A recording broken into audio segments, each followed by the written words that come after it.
My father and stepmother died, leaving me 19 male and my stepsister 8 female. My stepsister's father, who has previously never cared about her, is getting full custody and has told me he won't allow me to visit. Is there anything I can do? Hi, so my life is falling apart. As the title says, a few weeks ago my father and my stepmother were killed in a car accident. They have been married for 7 years, and my stepmother had a daughter from a previous marriage who is 8 years old. I love her unconditionally as if she were my own sister, and I would fight tooth and nail to keep her safe. She has no immediate family other than her father in the area, so he is going to receive full custody of her. I don't know if subjective opinions are allowed in posts like this, but this guy is a asshole. The reason my stepmother left him is because he was abusive, which was never reported to the police, but I know several people who have witnessed it firsthand, so it absolutely 100% happened. And the reason he was abusive was because my stepsister was born and he didn't want a child. As a result, he has never given a shit about her, never asked to see her, and has never wanted anything to do with her until now. I was at home with my stepsister a few days ago and he knocked on the door. I opened it and we had a really ugly conversation about what was going to happen to my stepsister now that her mother and my father were dead.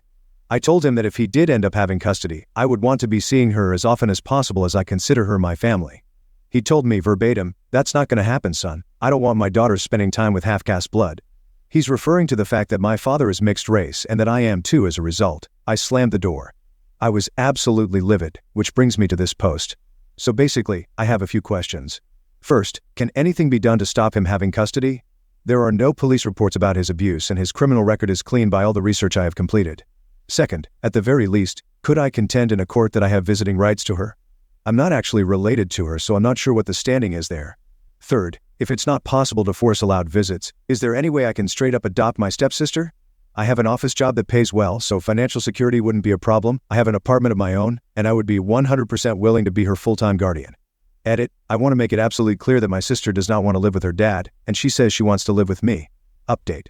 So after one of the most stressful months of my life, I can happily tell you all that I got custody of my stepsister. I did as many of you suggested and got a family lawyer who was one of the most kind and helpful people I've ever met in my life. I told her the circumstances of my stepmom and dad's death through tears and sobbing, and then told me she'd do everything she possibly could to help me. After my stepsister's biological dad was informed that I would be trying to get full custody, he basically folded within hours. The lawyer told me that it wouldn't have mattered anyway though. She said that because he hadn't visited her for such an extended period of time that it was considered abandonment in the eyes of the law, and the likelihood of him specifically getting custody was unlikely because of this.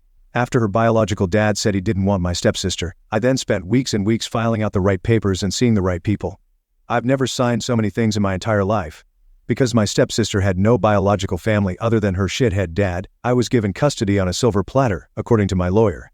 Her biological dad didn't ask for visitation rights, and it appears he didn't even care in the first place. He just wanted my stepsister for no reason other than to further upset me. Yesterday, I signed the last piece of paper that confirmed that I had 100% custody of my stepsister. After I signed, we both cried and cried. For hours. We're both working on processing the death of her mom and my dad. As I write this, she's asleep next to me with her head on my shoulder. The past 2 months have hands down been the worst of my entire life. I consider meeting my stepsister the best that's ever happened to me, and adopting her is the single best decision I've ever made.